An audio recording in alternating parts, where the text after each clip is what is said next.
Bueno, primeramente, buenos días a todos. Gracias por estar con nosotros. Al buen amigo y colega Ernesto, agradecida por la invitación que nos hizo. Para mí es un verdadero honor estar aquí en este panel, en este espacio Bancaforo, donde pues desfilan tanto profesionales de lujo a los que Ernesto invita. Entonces, con toda la sinceridad que me caracteriza, pues me siento de verdad muy halagada de estar aquí con todos ustedes y de compartir panel con Ernesto. Espero que sea de mucho provecho para todos.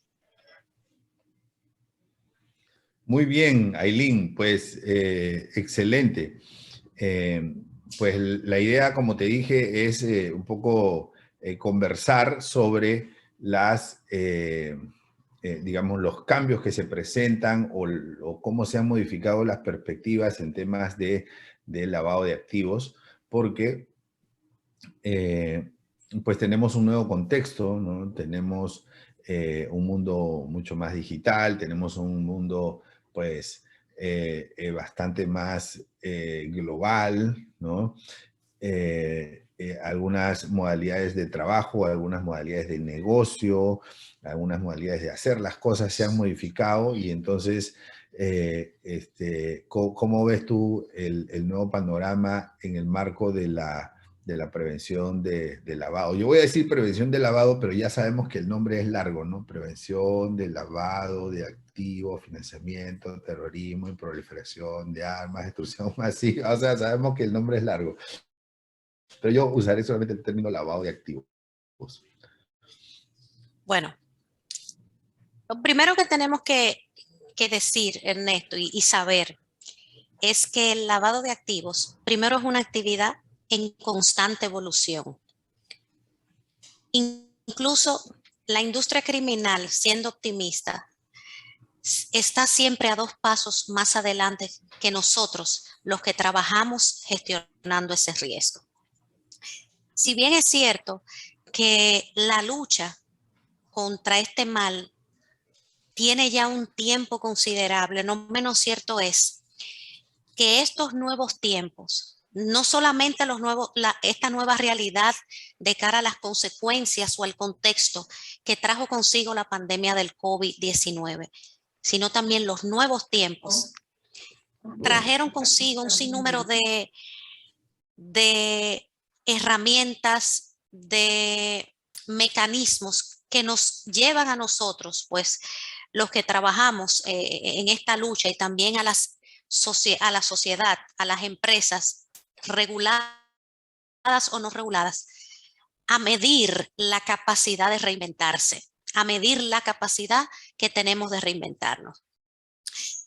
¿Por qué? Porque la confianza en estos temas, y si tú lo atas a lo que es el riesgo reputacional, es clave en todo lo que es el buen funcionamiento y desarrollo de una organización, sea una organización financiera, no financiera, sea una organización regulada o no. Entonces, aspectos como el producto, como el branding, el servicio, pueden ser muy buenos. Pero si una determinada empresa o compañía no transmite a su público, a la sociedad, a sus consumidores, esa confianza va a ser muy difícil que pueda desarrollarse y pueda generar valor. Y entiendo que los nuevos tiempos han traído eso de la mano. La República Dominicana, en el caso local, hace 4 años ya fue objeto de una transformación, podríamos decir, transversal e integral en todo lo que es el marco normativo en materia de prevención de lavado de activos.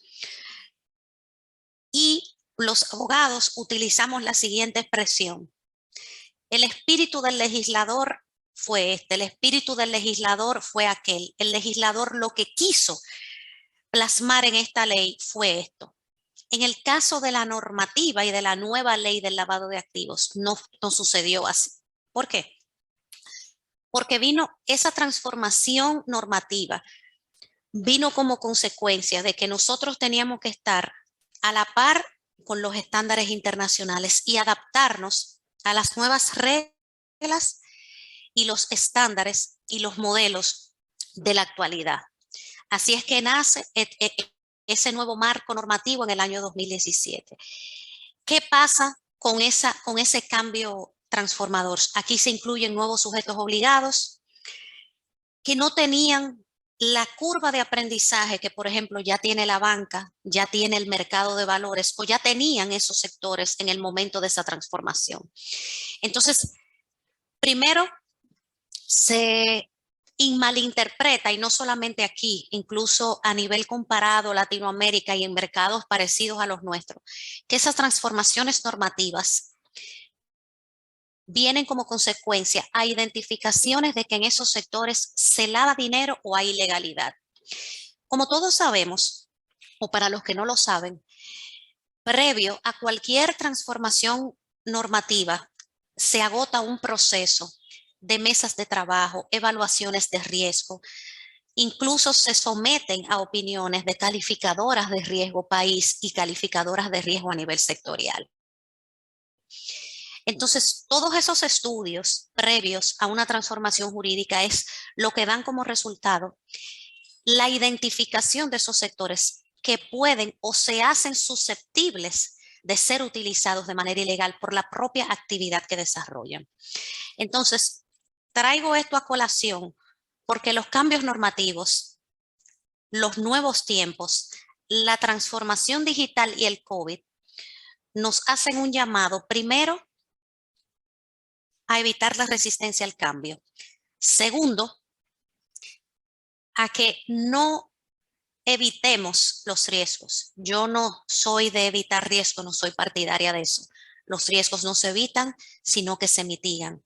Yo los identifico, yo los clasifico, hago el análisis cuantitativo y cualitativo de ellos, los monitoreo, pero más que nada, hasta dónde, tener la plena conciencia de hasta dónde yo puedo llegar, qué puedo asumir, y una vez lo asuma, hasta dónde puedo llegar a hacer frente.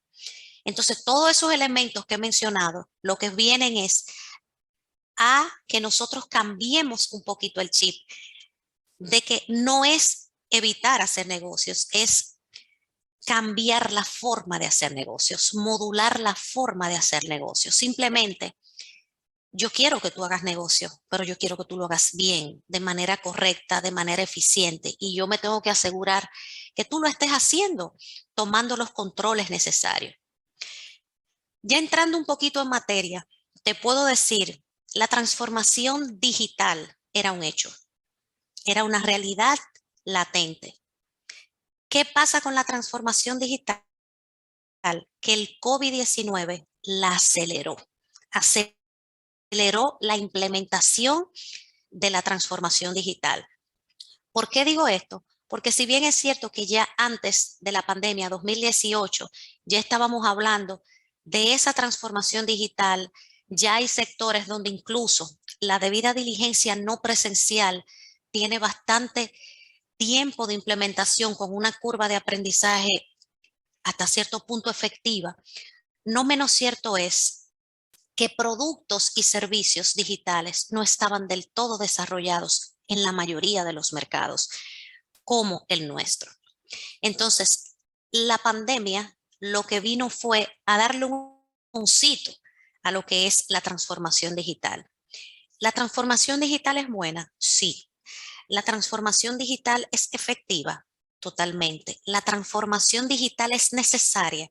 Muy necesaria.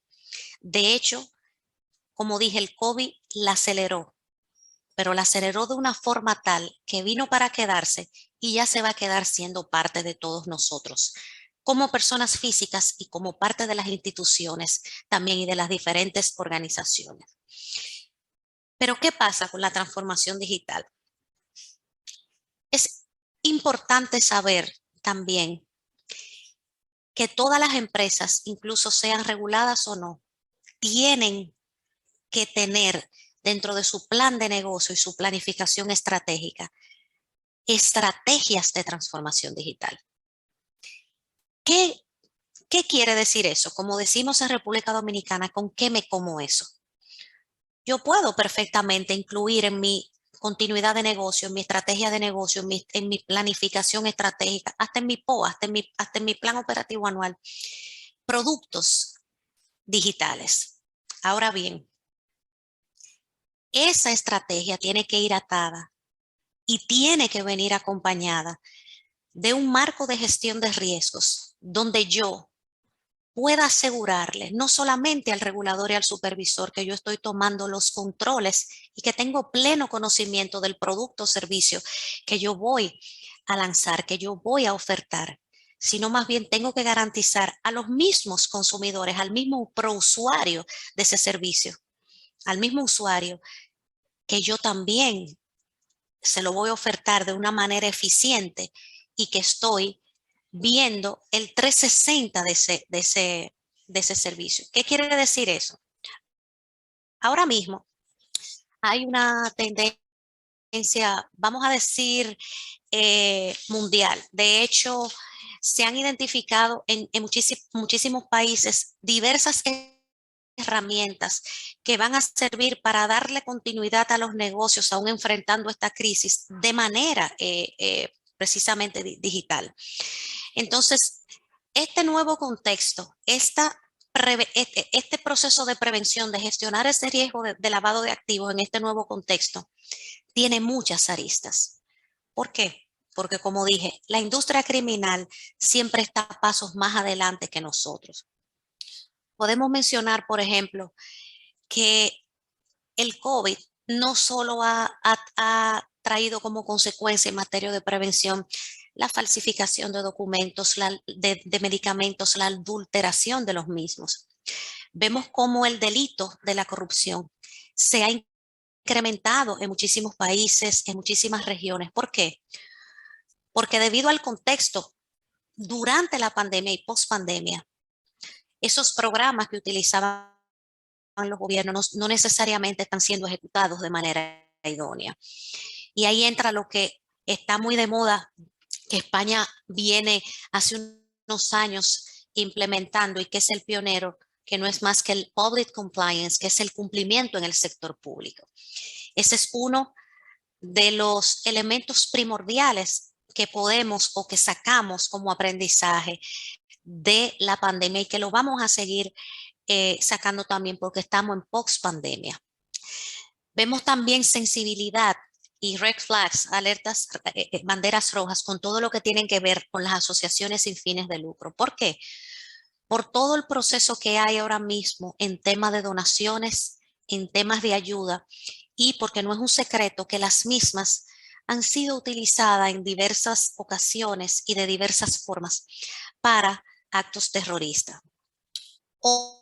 Otra, vamos a decir, otro elemento, vamos a decir, disuasivo y que nos genera una alerta, nos toca esa campana a lo que tratamos en esa lucha, que muchas veces lo vemos eso como algo totalmente ajeno, es la trata de personas, que trae como consecuencia incremento del uso de efectivo y sobre todo en muchas ocasiones problemas que traspasan las fronteras.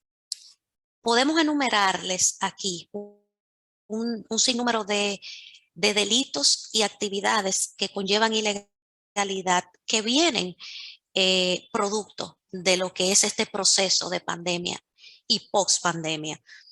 Yo soy de opinión que todavía no es finalizando, como muchos creen, lo que es la pandemia. Incluso todavía, de hecho, estamos en la pandemia. Yo entiendo que estamos entrando al inicio de la post-pandemia, con las aperturas, con el readecuamiento de los países a la vida normal, porque las economías tienen que resurgir. Y al fin y al cabo, los negocios no se pueden parar. Pero yo soy partidaria, es una opinión pues bastante personal mía, que estamos simplemente en el inicio de la pospandemia. ¿Qué pasa también con este proceso que iniciamos ahora de pospandemia? Y es también un elemento de alerta roja para las organizaciones. Esa disminución de recursos que se da y que se suscita dentro de las organizaciones hace que muchas veces se recurra con recorte de presupuestos y por ende, con ese recorte de presupuesto, con ese recorte de recursos, se limitan los controles. Se evita personal que muchas veces se puede considerar totalmente innecesario, y eso no necesariamente va a ser así. Esto trae consigo una baja distribución de las funciones, lo que en muchas ocasiones, si eso no se trabaja de forma correcta, puede generar una deficiencia en la segregación de las mismas. Y obviamente, las empresas y las instituciones financieras no siempre van a estar enfocadas en temas prioritarios. Lo que es prioritario para una no es prioritario necesariamente para otra, como es el caso, por ejemplo, de evitar lo que son los contagios y implementar medidas pues, que permitan seguir operando en función pues, de no aumentar los riesgos a los que se exponen. Entonces, todo esto es parte de ese proceso en materia de prevención post-pandemia. ¿Qué va a traer consigo la post-pandemia también? ¿Y cuáles son los retos a los que nos enfrentamos en materia de prevención todavía en este periodo? Gafi ha enunciado muchos. Yo voy a enunciar primero los que ya Gafilat nos ha dicho de manera taxativa y después les voy a mencionar los que yo entiendo que van a venir un poquito más adelante y que los resultados no van a ser inmediatos y la efectividad y la comprobación de la efectividad va a ser a largo plazo. Gafilat nos ha dicho que vamos a tener aumento de fraudes financieros y estafas, y eso ya lo hemos visto. Gafilat nos ha dicho que en la mayoría de los gobiernos se han aprobado diferentes planes de ayuda financiera, tanto para las empresas, tanto como para el ciudadano. Pero no todo el mundo, ni todas las instituciones, ni todas las personas van a hacer un uso idóneo de esas ayudas. Por eso se están suscitando diferentes fraudes y estafas como consecuencia de eso. Posibles repuntes de delitos relacionados con la corrupción que ya los mencioné. Hay un aumento sustancial, y con eso sí estoy totalmente de acuerdo, de operaciones financieras remotas o no presenciales. Compra de productos y servicios por medios electrónicos o en línea, lo cual le da una ventaja hasta cierto punto a la industria criminal de realizar fraudes, pero más que fraudes, delitos cibernéticos. Gafi también habla en lo que respecta a la reducción de ese volumen en la reportería. Y esto es muy importante. ¿Por qué? Porque con la reducción de la reportería que se recibe, viene consigo lo que es también el retraso en lo que es la obtención de esa información adicional que nosotros necesitamos, pero también que ya las autoridades a nivel de fiscalía, Ministerio Público, van a necesitar para fortalecer las investigaciones. Entonces, eso es otro de los puntos que trae para analizar y para prever esta nueva realidad. Hay algo que yo le agrego a todas esas consideraciones que el Grupo de Acción Financiera Latinoamericana expone. Primero, el uso de las casas de cambio. Hay mucho desempleo, un incremento del desempleo a nivel mundial, lo que genera el incremento de economías formales, el uso de casas de empeño, aumentos de más prestamistas, así como de medios de financiamiento totalmente informales, que pudieran incluso ser más susceptibles para ser utilizados de forma ilegal. Y todo eso como consecuencia de la falta de empleo, tanto formal como informal. Y muchos desafíos en lo que respecta a la actividad propia del sector privado, con lo que tiene que ver con la disminución o cese, vamos a decir, pues, temporal de funciones que se dan dentro de las instituciones. Por último, y no menos importante, todo lo que es esta gama de productos, de elementos que forman o conforman lo que es la transformación digital. Vemos no solamente procesos de promociones, lanzamientos, solicitudes de productos y servicios por parte de entidades financieras, sino también vemos que de cara a lo interno interno, al manejo interno de las mismas, el riesgo operacional va a aumentar precisamente porque toda la actividad remota, la mayoría de las actividades, más del 70%, en muchas todavía instituciones están en formato presencial o de forma remota. Y eso aumenta el riesgo operacional de las entidades. Cuando hablamos de un aumento del riesgo operacional de las entidades, eso tenemos que atarlo a la administración de riesgo de lavado de activos. Entonces, como estamos llamando a una capacidad de reinventarnos, a una capacidad de ver un poquito más allá, y ojo, esa capacidad de reinventarse no solo la tienen los regulados, también lo tiene el regulador, porque el negocio no se puede parar. ¿Qué pasa? Esa capacidad de reinventarse es lo que trae consigo los llamados onboarding digitales.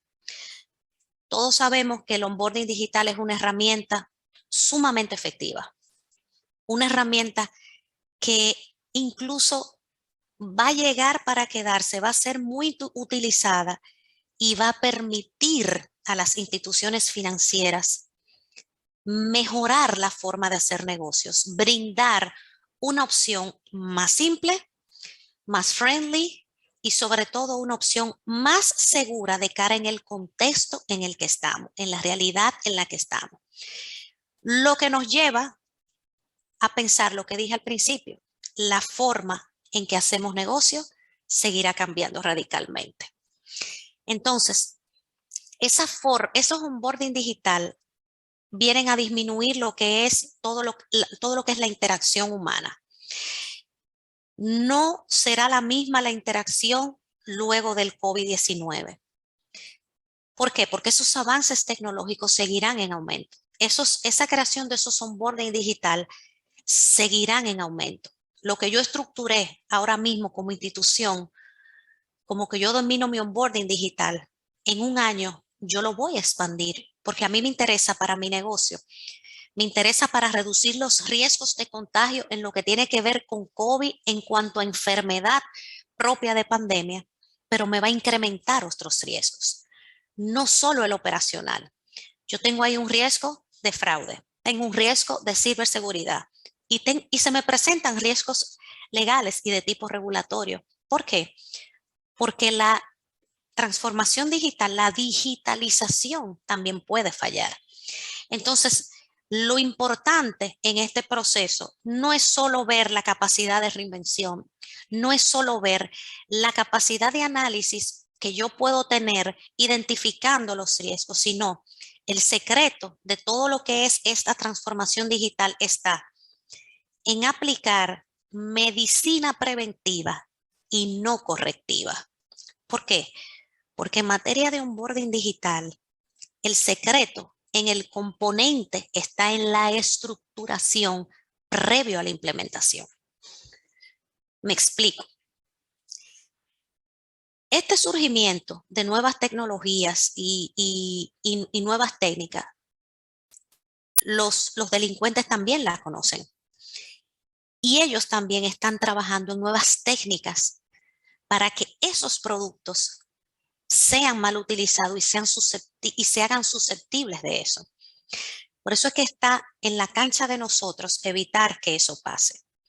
Entonces, esas técnicas de la industria criminal cada día son más refinadas, son más complicadas, son más complejas y van a aumentar la dificultad para nosotros enfrentar ese delito desde ese tipo de plataformas. Entonces, el desarrollo tecnológico de los últimos tiempos es bueno, es positivo. Pero como decimos aquí en buen dominicano, vamos a hacer el desorden con orden. Por eso yo soy muy insistente cuando digo, la tecnología, cuando viene acompañada con el compliance, tiene que tener una línea muy fina de previsión. ¿Por qué? Porque si no tenemos esa parte previa de previsión, a largo plazo, las consecuencias de no administrar esos riesgos de manera idónea pueden ser fatales para las instituciones. Les puedo decir a modo de ejemplo, parte de lo que ha traído esta pues transformación digital es el caso de Mixer o con todo lo que tiene que ver estas mezcladoras y estos temas de criptomonedas para todo lo que es la detención y la prevención del lavado de capitales, que fue una herramienta pues virtual cuyo acceso pues se da de forma casi exclusiva a través de una deep web. Y no es más que un instrumento útil, de mucha utilidad, que sirve pues para aumentar el anonimato en las transacciones específicamente pues de todo lo que tiene que ver con este mundo de las criptomonedas. Ya el Departamento de Justicia de los Estados Unidos, las oficinas de investigaciones, pues detectaron el inconveniente que se presenta en este caso, y es precisamente los inconvenientes más marcados surgen por temas digitales, por temas de modalidad de negocio no presencial. Y específicamente también se identificaron fallos en lo que es la estructuración específicamente de la línea de negocio y del producto. Por eso es que es tan importante, como dije, la medicina preventiva, más no la correctiva. ¿Por qué? Porque es la mayoría de estos delitos, como son el phishing, el hacking, el crowdfunding, el fraude informático, están detrás de todo eso que nosotros estamos inventando, de todo eso que nosotros estamos creando. Entonces, si nosotros no ponemos ojo a lo que estamos haciendo, vamos a ver las consecuencias de forma, vamos a decir, negativa, no en lo inmediato. Y en ese mismo tenor me quisiera pues referir específicamente a lo que es esa transformación digital ya enfocada directamente a la gestión de riesgo de lavado de activos en la misma. Yo les puedo decir que lo primero, que la transformación digital no puede verse como un mero proyecto. Debe formar parte de ese ADN empresarial o institucional. Por eso es que muchas iniciativas han fracasado. ¿Por qué? Porque se han enfocado únicamente en el desarrollo tecnológico y no han dado prioridad a los procesos y a su gente. Y ustedes me dirán, es malo unir tecnología y compliance. ¿No pueden estar unidos? No, no es malo. Y sí, sí pueden estar unidos. De hecho, para mí la tecnología aplicada al compliance, a ese conjunto de normas que incluyen el compliance de proceso, debe servir para que las empresas y las instituciones puedan identificar, analizar y monitorizar todas sus operaciones. Y eso va a traer consigo mitigar sus riesgos corporativos, sus riesgos de negocio y sus riesgos de lavado. El compliance no puede ser ajeno a la tecnología. ¿Por qué? La gestión de riesgo, las capacitaciones online, todo lo que tiene que ver con los canales éticos, el uso de software, el monitoreo y el seguimiento a esa implementación de los controles requiere una readecuación de procesos internos que conllevan tecnología, incluso cambios en esa tecnología, que no es más que la transformación digital. Un componente importante en ese proceso de readecuación y transformación digital, la inteligencia artificial y el machine learning. ¿Con qué se come eso, Aileen? Dirían aquí en Dominicana. Con esto yo puedo permitir que se identifiquen primero patrones de comportamiento y que los mismos se conviertan en ese factor clave que yo voy a necesitar para la detección y prevención de lavado de activos. ¿Por qué? Porque con eso voy a reducir drásticamente los falsos positivos. Entonces, es muy bonito decir transformación digital, y yo soy promotora de la transformación digital, soy promotora de la capacidad de reinvención. Pero si no trabajamos estructurando esos onboarding digital y esos procesos, no vamos a lograr los objetivos para los cuales lo estamos creando. Hay un componente muy famoso y una expresión que escuchamos mucho, que no es más que el enfoque basado en riesgos, que tanto nosotros, los supervisores, ya en mi lado ahora mismo de supervisor, pero también de los supervisados, estamos llamados a cumplir. Si vemos el enfoque basado en riesgo como su objetivo y su función principal, y la finalidad del mismo, que no es más que identificar, gestionar y analizar el riesgo de lavado de activos específicamente para el diseño e implementación eficaz de esos controles adecuados, vemos que aplica también para productos digitales y también para esos famosos onboarding digitales.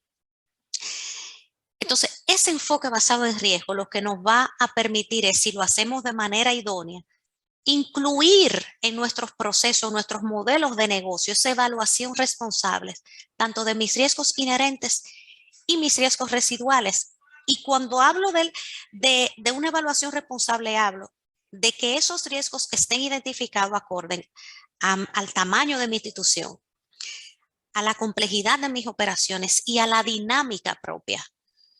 Yo puedo ser una empresa Y o una empresa X, un banco X, un banco Y, y puedo proveer los mismos productos y servicios, pero los riesgos no van a ser iguales, porque la evaluación integral de riesgo siempre va a agregar valor en la medida en que yo la haga como un traje a la medida. Hay muchos partidarios de lo que se refiere a la transformación digital, de que queda mucho por hacer. Yo estoy de acuerdo que queda mucho por hacer. Sin embargo, yo entiendo que, y soy muy reiterativa en eso, que previo a implementar cualquier proceso de transformación digital, de onboarding digital, las entidades de cualquier índole deben de realizar esas evaluaciones de riesgo. ¿Por qué? Para poder controlar y hacer frente a aquellos eventos potenciales a los que se exponen tras incurrir en la vinculación no presencial. Entonces, es responsabilidad, en este caso, de cada entidad aplicar ese enfoque basado en riesgo. Cuando esa vinculación de clientes o la contratación de un producto o servicio sea formalizado en modalidad presencial o no, definir cuáles son aquellos que por su perfil podrían representar una mayor exposición al riesgo de lavado de activos. Ya para concluir, le puedo decir que los retos son muchos, tanto no solo para las empresas, para las instituciones, sino también para los reguladores, incluso a nivel de Latinoamérica, porque se han detectado que la gran mayoría de las entidades excluyen de todo lo que son sus cuentas digitales y sus productos digitales, específicamente a las personas políticamente expuestas y a las personas, vamos a decir, físicas con más de una nacionalidad por el riesgo intrínseco que trae este tipo de clientes. Pero vemos también que Gafi, cuando emitió su guía de identidad digital, manifestó específicamente que la comprensión de los sistemas en esta identificación digital es fundamental para la correcta aplicación del enfoque basado en riesgo. ¿Por qué? Para mí Gafi específicamente emitió este documento. Si nosotros notamos lo que estamos aquí y por la experiencia que podamos tener, esos procesos de debida diligencia están llamados en principio a un respaldo que es meramente documental. Datos, informaciones, fuentes específicas, independientes, confiables. Pero ¿qué pasa? Con la otra cara de la moneda en el momento de que estamos trasladando ahora esa inquietud sobre una definición y un alcance que cada regulador le va a dar cuando considere confiable. Entonces Gafi habla de esos dos aspectos indispensables que debe de tener cualquier proceso para garantizar la puesta en práctica de esa entidad digital. Primero, la protección de los datos personales y dos, la confidencialidad. Entonces, al fin y al cabo, será necesario siempre definir previamente medicina preventiva desde el punto de vista regulatorio, normativo del negocio. ¿Cuáles son las ventajas que va a traer consigo ese producto, ese servicio que propone la misma guía de identidad digital y cómo voy a hacer frente a los mismos? Entonces, al fin y al cabo, la definición propiamente en cuanto a concepto de identidad digital es la clave en todo lo que son los procesos de onboarding digital. Si bien es cierto, se trata de un concepto totalmente complejo, con múltiples significados, la información sobre el origen de los fondos que a todas luces en materia presencial siempre ha presentado retos. Ya ustedes se pueden imaginar que la no presencialidad, esos retos pueden agudizarse en un momento. Los chequeos antifraude, la realización de los mismos, que debe estar basado siempre en la determinación de si esa identidad digital reclamada ha sido usada, pues para actividades relacionadas con el fraude, etcétera, etcétera, etcétera. Entonces, para concluir, les dejo este mensaje. Primero, la transformación digital es necesaria, es buena, pero la estructuración de proyectos que están enmarcados en transformación digital, como es el caso del onboarding, debe necesariamente incluir diseños, además de nuevos productos y servicios, políticas y procedimientos para el conocimiento fehaciente del cliente relacionado o beneficiario final. Precisamente a través de mecanismos automatizados que yo como institución comprenda, que yo como institución pueda medir y que yo como institución pueda controlar. Esto, añádanle que es sin ningún tipo de interacción presencial con el personal de negocios de la entidad. Y les puedo decir que la vinculación no presencial o la vinculación remota es un factor preocupante, pues las entidades, en la mayoría de los casos, tienen como reto la creación de esos mecanismos a los que yo hacía mención. ¿Para qué?